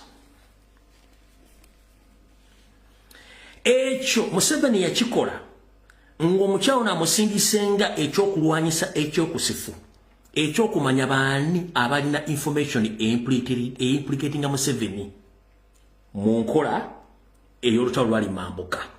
Museveni omukyala n'akozesa intelligence ye n'intelligence ya Museveni n'acompromising abantu abo abandi badde nga ba witness mu LRA wo Museveni yenkera gye yetegekera n'abakyusa obwongo bonna ye n'akola fayiro zonna era ne yasitula omusango n'aguwa banjala soka kubuuza waliwo victim omambuka oba enne citizen from northern Uganda who reported that case to Hague. Waliwo ebuuzizaako ani yalipotinga omusango egwe Hague. Yali Marian Black with the help of Museveni.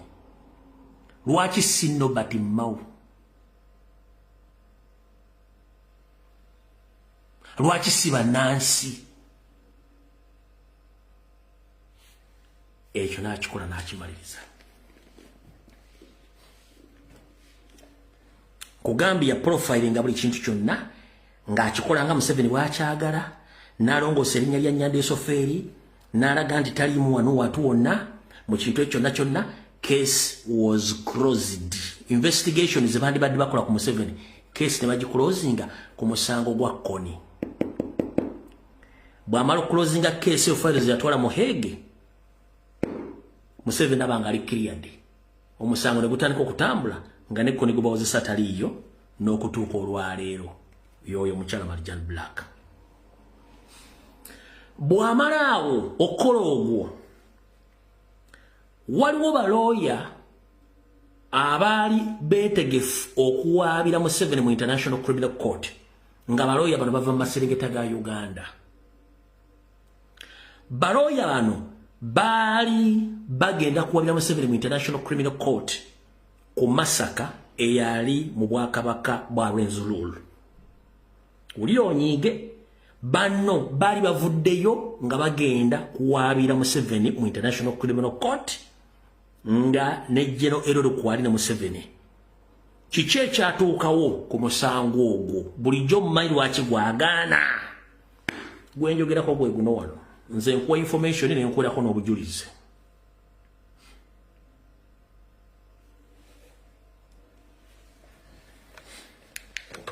Aya. Mungambi kitangala kingi. Sina kyengera kikolera ndowooza. No, wait. Wego.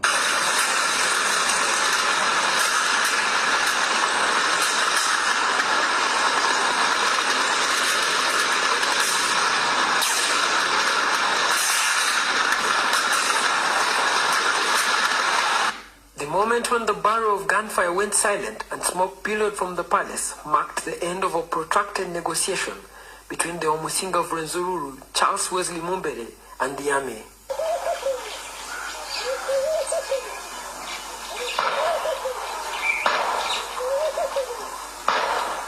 Gunshots had earlier on rang out at the palace when royal guards confronted the army in a siege that lasted about 2 hours.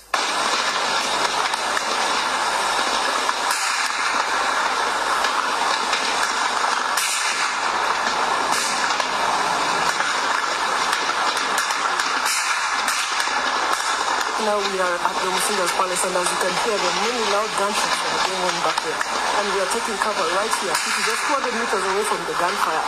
We've been told that the security officers are trying to breach the perimeter that was on the kingdom, and they're trying to get inside and arrest as many royal guards as they can. NTV has learned that Mumbere had been given an ultimatum of up to 9 a.m. to surrender his royal guards, a request he turned down. We gave him an hour, it elapsed. Because we were supposed to storm that camp, that palace by 11. So we again, the president again called, gave him 2 more hours. But please sort this out. Now that one, we sent everybody here, his people he wanted, to talk to him that let these people surrender. But we realized that I think he was under siege by his own people. These people he called these guards and so forth. So we had no option after that. We had to storm the palace and get these terrorists. And that is what we did.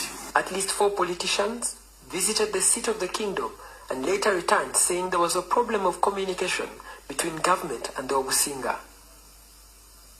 NTV has ascertained that 46 people were killed in the attack and 139 arrested. 2 soldiers were also injured in this attack.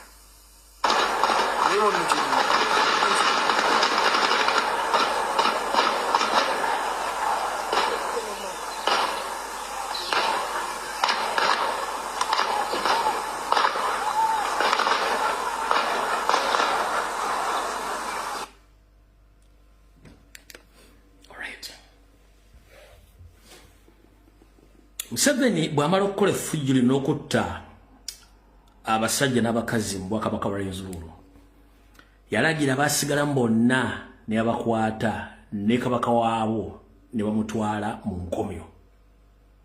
Naye mmwe muwulira abantu 47 batta abantu abasukka mu 1300 era babazika mu mass graves. Ba making sure kino kiddamu ba making sure nti mu Bwakabaka bwa Rwenzururu Kasese omuntu yenna eyayina recording ekifaananyi kyonna nga yakikuba still photo video ng'agirina bamufeffetta bonna ne babakwata. Abasobola okuddukako ne footage omu baliko bona katebaddanga. Abasigadde bonna babajjako footage ebifaananyi na buli kimu. Wabula ne babatuuza ne babacompromisinga okuwa obujulizi n'okujja byonna obujulizi bwali buluma Museveni engeri gye yakolamu mu Masaka y'Obwakabaka bwa Rwenzururu. Era mwenna bali abamanyi ebintu by'e Kasese, Museveni yalagira ba RDC, ba RCC, ba Army Commander, ba DPC bonna obutakkiriza muntu yenna kukozesa kintu kyonna kiyitibwa drones ez'omu bbanga zino ezaali zifuuse mu Uganda nga buli omu waliwo drone bagitambuza ku mbaga buli kimu. Toba muntu yenna akwata drone n'agyebungiriza mu Bwakabaka bwaki bwa Rwenzururu okulaba ekifaayo na buli kimu ekyatuukawo. In fact, yateekawo netteeka titakkiriza kintu kyonna kiyitibwa drone kyonna kwetu kubanga bannamawulire aba international medias bali basobola okusindika drone okufuna footage oyo n'akiganda kyonna. Kyobula ne kati temusobola kufuna update efa mu Bwakabaka bwaki bwa Rwenzururu. Kati kye yakola n'asooka akwata bonna n'abateeka mu kkomera n'abanyigiriza mpaka ne bakkiriza nti be baakola ensobi. N'akwata n'owekitiibwa Charles Wesley Mumbere n'amunyigiriza mpaka lwe yakkiriza nti yakola ensobi. N'afuna konsenti zaabwe bonna n'aziwa Marijani Black. Marijani Black n'asinzira okwo ku konsenti ze yafuna ne fayiro zonna ze yakola ng'omuntu fikisa ne bazikwata ne baziteeka ehege ne bateeka omusango ku Bwakabaka bwani bwa Rwenzururu nti be bali mu bukyamu era tewali bujulizi bwonna buluma nti Museveni yali mu Masaka eyo bali ba defending national security buli kimu. Era n'ateekawo ku betuyita ba court clerks bonna mu eyo Hague court n'abalala ba spy network ku system ye nga ye. Tewaba muntu yenna asobola kujja kuleeta musango gwonna gulete Hague kubanga yateekayo dde ekijinji nga fikisa. Yensonga lwaki bonna abali bagezezzaako otwalayo musango baakomanga ku kisaawe Entebbe ale baatuukanga Netherlands nga tewali fayiro esobola kuyingira Hague kubanga Marijani Black the fixer Black Widow yali amaze otteekayo ekibulooka on behalf of Museveni. Yensonga lwaki abantu be Rwenzururu baafa bwe batyo nga buli kimu Marijani Black amaze okifikisinga buli kimu kyonna ne kikomaawo.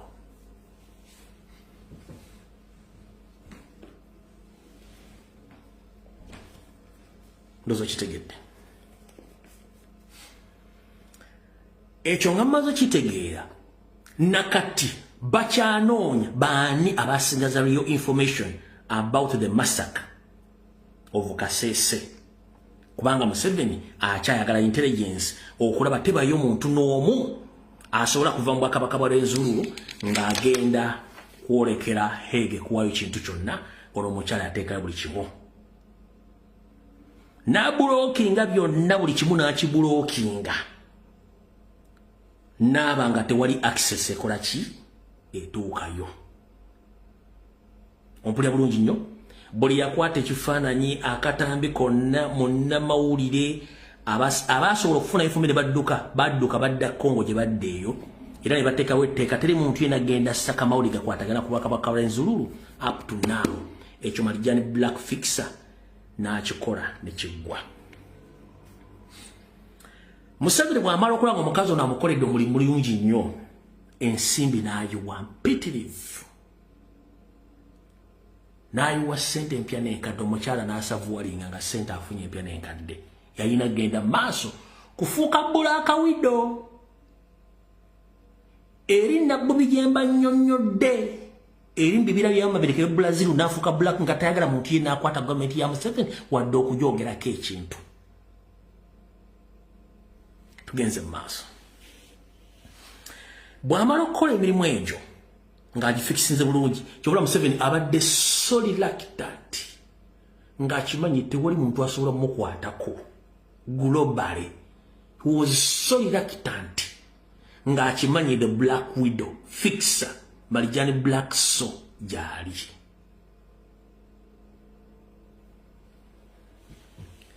Kati bw'amala mu fikisingira ebintu byonna Museveni n'agamba kati kankuwa omulimu omulala. Museveni na instructing omukyalo ono okutereza economic strategies za Uganda both local and international. Ulina bulungi nnyo. Museveni bw'amala okulaba omukyalo ng'akolere n'amuwa omulimu omulala ogw'okutereza economic strategies za government ye both local ne mu Uganda. Omukyalo okuba nti abadde international lawyer ngera ina contacts n'asalawo okugula ekkubo lya Uganda mu Europe ne mu nsi endala okutundayo ebyamaguzi byabwe bya Uganda naye ng'ebyamaguzi ebyo era bya First Family n'endagaano yasembi y'okukolebwa yakoledde wano mu mwezi ogw'olubereberye guno nga bagenda tundayo ebyennyanja bya Uganda eby'empuuta. Endagaano nagibasomedde wano era Marijani Black yagirimu Black Widow. So namugamba akole economic strategies okutunda ebintu bya Uganda katale ka Bulaaya ne mu nsi endala. Omukyalo n'omulimu n'agukola bulungi ng'akozesa contacts ze. Mwenna mbadde mwebuuza ani yatandikawo ekitongole kye bayita Uganda Invest Money Expo. Mubadde mwebuuza ani yatandikawo ekitongole kye bayita Uganda Harvest Money Expo. Uganda Harvest Money Expo omukyalo Marijani Black yakitandikawo nga yabiwako ebitongole bya gavumenti okuli ekya New Vision n'ebitongole bya gavumenti ebirala okumuyamba okutandikawo ekitongole kino. Ng'ekitongole kino kibadde kiteeka emyoleso ennamboole egy'obulimi ey'obusuubuzi ejja buli kimu nga kigitegeka ng'omukyalo ono yakola kijakirimu. Emyoleso gino gibadde gireeta abantu okuva mu Europe ne mu nsi ne mu Africa nga bannayuganda boolesa ebintu bye n'abazungu ne baleeta ebintu byabwe. Ekyo olwo omukyalo yakikola. Kati omwoleso guno ennaku zino baguteekerateekerawa Namboole omukyalo ono yagulimu nga ssente almost zonna ezivaamu ez'okuyingira okusasula okuyingira abagenda okota myoleso egyo ssente zizenga omuntu wabula bo bano aba state baagala okutunda ebintu byabwe ku world market ddala mu Europe. Awo ye aba ataddiza mukama we Museveni ng'ebintu bye bikoze eki bigenze katale ka Europe guno omulimu yabadde agukola era nga fixa. Zamutegedde Uganda Harvest Money Expo ani yagiteeka tebakugamba nti yali gundi yali wa New Vision ono Omunyarwanda. Tebakubaga nti yeye no ono Marijani Black yali babega okutandika ekintu kino. Kabushenga yambako buyambi ono omukyala Marijani Black ng'akozesa New Vision kubanga yali order from above. Kyokora Kabushenga yagaggawala nnyo during this time around ng'ebintu bino bakoledde ssente. Mwoleso gwasokera Namboole kati gubeera kolera era guno atera okubeerayo. Omukyalo ono yakola ki yakontrolinga ebintu bino byonna Marijani Black yabikontrolinga. Kati omukyalo ono gwe mubadde temumanyi briefly yabadde ablocking ebintu byonna ebikwatagana ku data erinene wa Museveni across the globe. Kati nezireeta Robert Kyagulanyi Ssentamu n'ayingira buli sekita n'atandika okusumulula buli kimu. Kyokula Museveni aye ssente mu diaspora yabagamba awulira diffuse ng'amanyi kikyalwana. Obwonna obuzibu olaba ng'agamba mbu I don't care about the Europeans awulira nnugu kubanga ekintu mwakyabiza. Era omukazi ali mu kutya nti twapenetratinze tutya okutuuka mu EU Parliament. ekisinga okutiisa Marijani Bulaka nti bulijjo abadde awaayo information nga tekwatagana ne Information National Platform gyewaayo.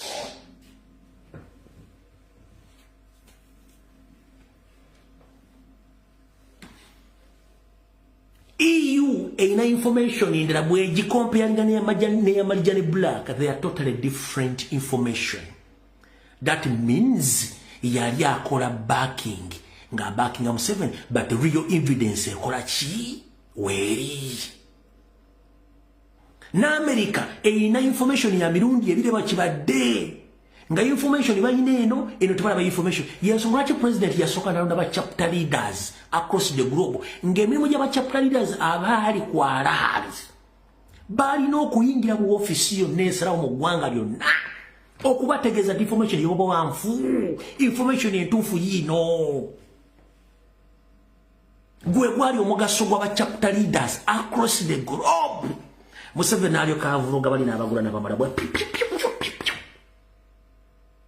nabagula demonstration ezesala across the globe nga chichi amazo kuba diffusinga nkugambe impact oba buvunazo ba chapter leaders bonna bwali kuyingira buli office yo nesalawo okugitegeza nti information ye mulina afu information entufu yino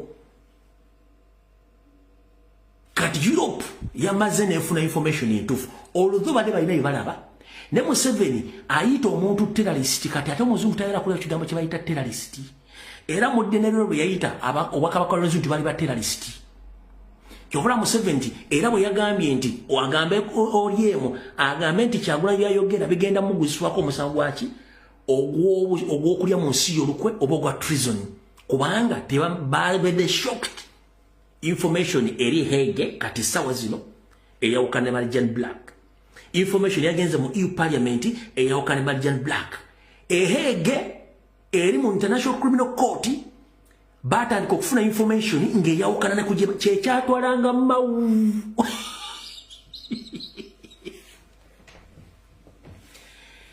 kyekyatwalanga mawu okukebera ku kiswa kye ekiswa tekibuuka nga tebamanyi kumbe ekiswa kyali kitandise okubuuka. Bulijjo mwebuuza kyekitwala mawe Hege nga mawe amugamba nti owaaye eno byemutugamba nga birala information gitufuna wano ngandala soko mawe agenda otuuka eringa maama abaana ekiswa batandise kibuukisa enswa zibuuka kyekibadde nga kitwala mawe Hege okebera ku kiswa ekiswa tekibuuka kati Marijani Bulaka tasobola kuyimira mu parliament ya EU ku defending nga bali balina information entuufu zamutegedde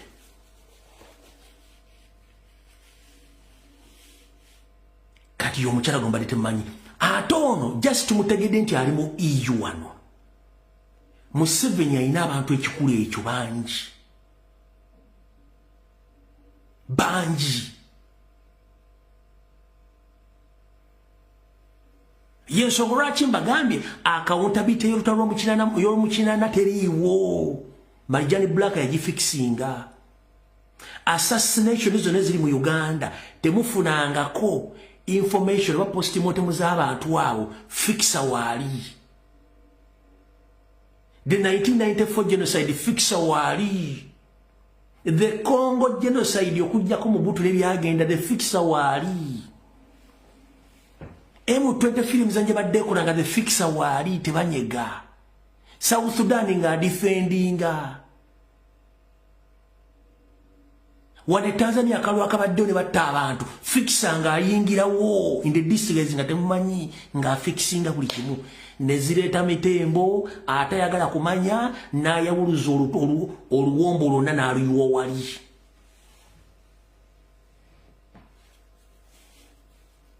Kati muganda wange gw'otalo olwange olumanyi comrade osiba ku TikTok ng'otokomoka omugambo bwe lutalo obadde olwana naye obadde olwana nga president yalwana directly indirectly. President n'atuuka n'okuva okutuma nti atuma gundi n'atandika okwerumbira yekka If you can recall, President yatandikira okutambula nga atambula n'atuuka okutambula America yonna nga talina muntu gw'ategeeza nti nnyingidde America. N'ayingira Bungereza nga talina nti nnyingidde Bungereza. Ng'abantu bonna atandise okutegeera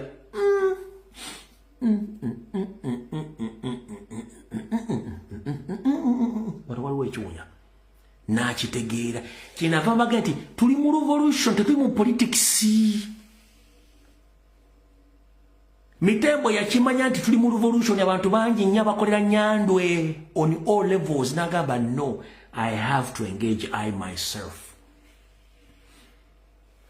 So mutolo bali mulante mumanyi gyensonga lwaki lwensi gyokukola live wano sooka kwebaza abaana bakola video zino kyokola tokimanyi nti kyamaanyi nnyo.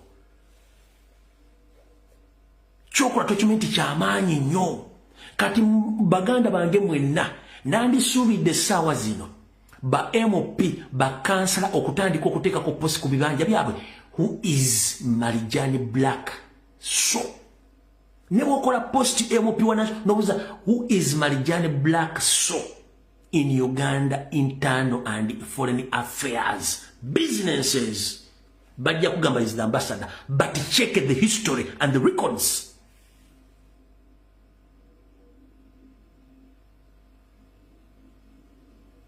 Ekinyiza Museveni akimanyi nti omuswagu yeyo ona abadde muziziko gw'amaanyi nnyo. Ne mwandirwanye ne musiige evvu ne mukola mutya nga temunnajja Marijani Black. Ekirungi munda Uganda obutuuze bwabwe yabusuulawo sinta kyali mudaaki. Lwaki? Yafuna sente nnyingi nnyo ng'ate omuzungu akubuuza income ne expenditure obugagga obugyewa nga tosobola kwanukula. N'agamba akansigala eno saagala kunningiza. Yajja mwana muto. Kati woli embata nteri ku TV Kyagulanyi yadduse abapamire yadduse bagenze kusikinga asayiramu. Ani yafunira Museveni ne banne bonna asayiramu yali Marijani Black fixer the Black Widow. So mwogere bigambo ku TV zammwe ne ku radio zammwe ne ku social media platforms zammwe kubanga temanyi history. Ffe tuli wano kwambula Museveni okuva ku empaka ku zedi. Era ni information tujja gitanga buli lunaku nga twambula Museveni. Gyensonga lwaki abadde solidakitanti mu Africa yite embata ze according to elections we are free and fair. Nasolozo muso mitwale etano muli bameka nti bali 10 nabo wasene bagenda yo African Union European Union gerera mwana mwe kwezereza wasene zibanezo but this time around bagenze okulanga baswala mpaka tusoke tukidde bali. Kati mwenna mwina genda ku European Commission kati yeine ekintu kino kiriko kikola decision era yonna action decision egenda okulibwa ku Museveni erina kuva mu European Commission. Bweva mu European Commission ejja genda Hague mu Geneva bagende no batulimba ekitufu kikino. Yensonga wa NRM ategeera amanyi atya nnyo Kyagulanyi. Owa NRM gwe batwala ku muddo ng'embuzi ku makya ng'etya omusulu naye ng'evuddewo ng'ekkuse olw'eggulo yaavuma Kyagulanyi. Nkakuddiremu owa NRM amaanyi ga Kyagulanyi ne wabatuusizza tayogera asirika kasajja nno katubi bubi. Meeting after meeting kati bana bajja ku social media kabere simanyi Emmanuel Dombo simanyi babala ku CBS they don't know bafu tibamanyi tebali munda omusajja bali munga ntunuka.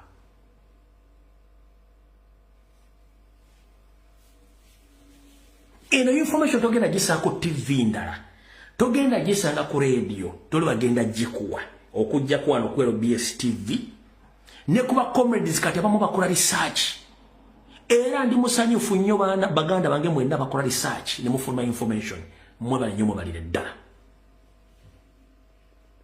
Yensobola kina bagamba nze teaching mu video ya muntu gyaba akoze nga wakyuka as long as temundu agitunuliza Museveni.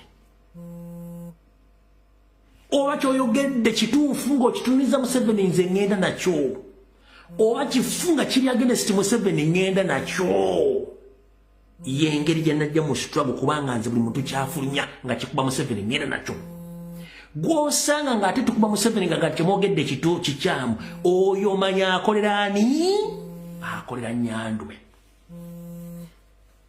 kati baneedoza mutegedde omukyala mutegedde kati mwena ba MP ba kansala bannabyabufuzi bannankyukakyuka wawudova mutegedde omukyala abadde akoledde Museveni emizannyo okuva mu 80s ng'akola ebintu ebyo kakasajja ne katta abantu okuva mu myaka 1960 teri akanyegako akasajja ne kasiga amini obutwa teri akanyegako akasajja ne kagenda ne katta abantu teri akanyegako ne kagenda kaseti nga kibweteri ne kaseti ne badata teri amonyegako n'agenda mu Northern Uganda n'atembula teri amonyegako n'akuliyetinga alisira kwen teri amonyegako onda akasajja ne kagenda ne katta abantu miliyoni teri akanyegako wabula bwe badda ku TV bamuza lwaki abanopo bagenda okusaba asayiramu Museveni teyagisaba Jere teyagisaba Muhoozi teyagisaba abaana ba Museveni tebagisaba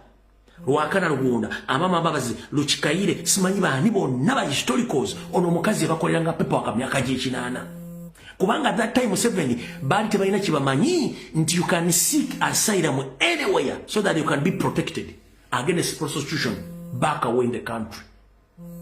Nobody knew about that until Marjan Black came in to serve Museveni.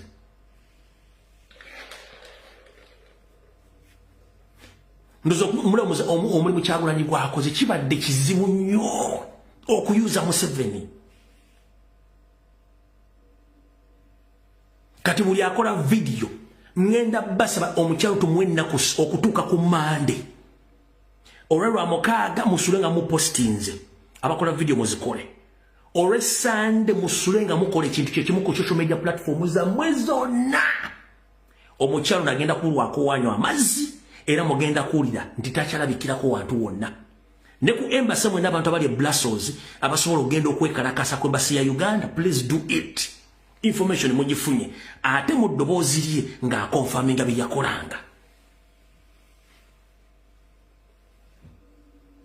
Greediness eyamulesawo citizenship ye n'asalawo abeesinge mu Uganda kubanga itasobola ku accountingira ku ssente z'afunye mu Uganda nga Museveni azimuwadde. After fixing all Museveni's problems, she's fucking rich.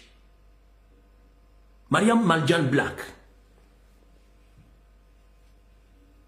this message goes to you direct. Currently you are Ugandan. You denounce your Dutch citizenship due to the fact you have been serving Museveni all along. Separately, nobody knew about it. But as time goes on, now the information is out. We know who the hell are you. Your mother, you a lawyer, you know all the crimes Museveni has committed in Eastern Central Africa, but in Uganda in particular. Museveni has killed millions of Ugandans. You have been protecting him, consuming blood money, because you have been backing the blood sucker.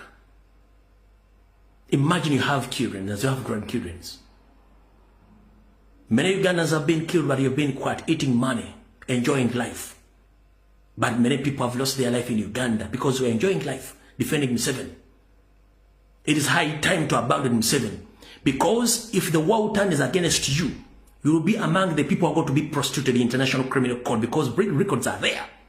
Marjan Black, whenever you are, I'm known as Lumbuya Fred, a Ugandan national based here in Turkey, a freedom fighter.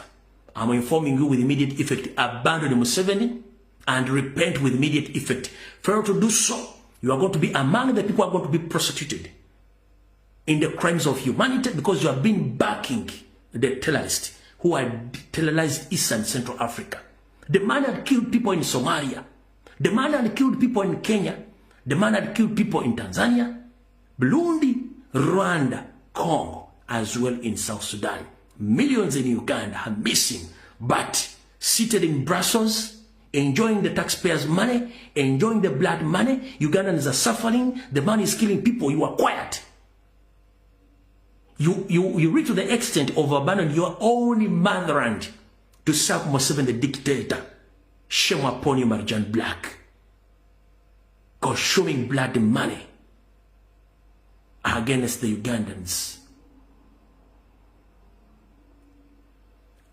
When you go back in your room, sit near your mirror, look into yourself, rewind your minds since 1980s up to date, and start recall all the crimes Museveni has committed, and you have been defending him. You think the families of those people Museveni killed, where are they right now?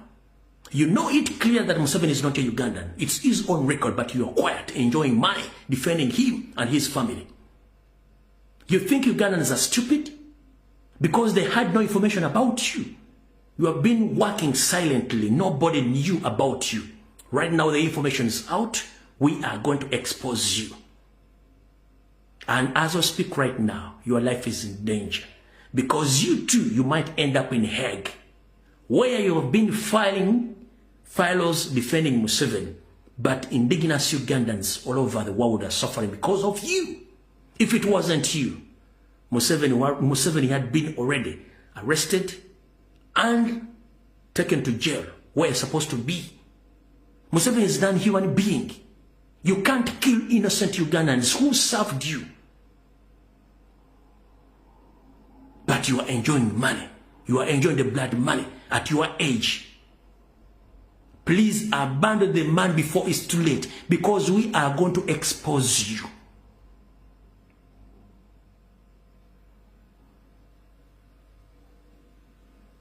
Since 1980s, you have been defending the serial killer, eating blood money. Does UN knows about the records? Does NATO knows that you have been backing the killer?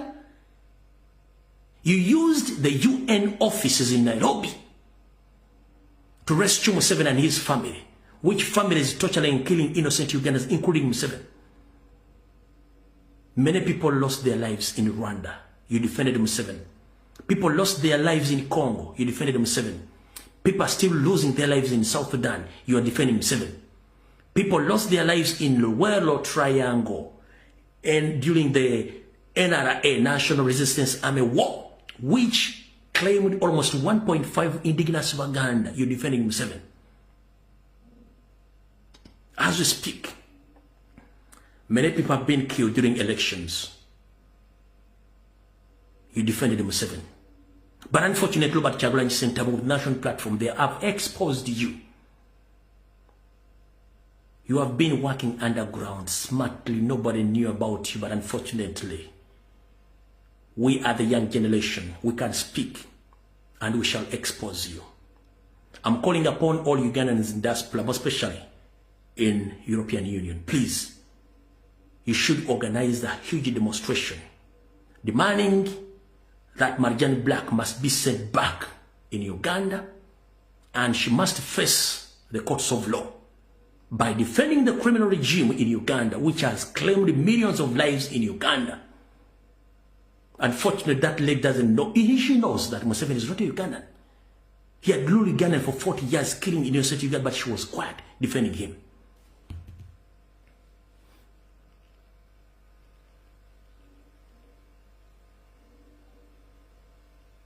The UN is supposed to protect the innocent people, but you protected the serial killer Museveni and his family all along,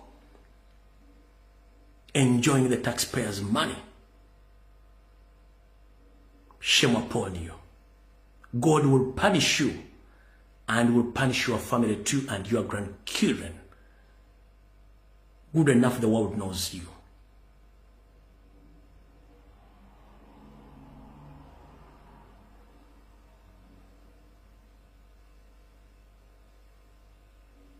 You can't even imagine, as we speak right now, there are so many Ugandans who have scattered all over the world seeking for asylum or seeking for refugee due to the political instabilities in the country, but you're quiet.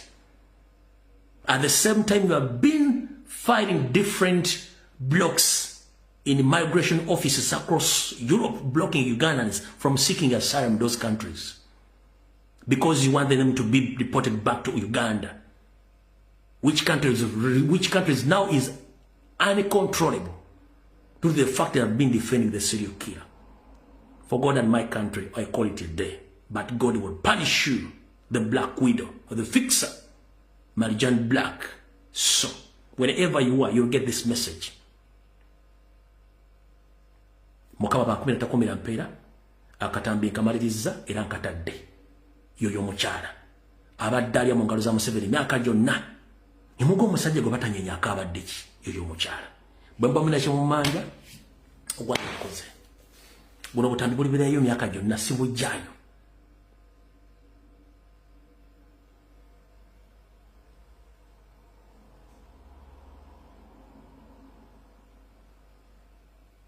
Mukama bakuumire.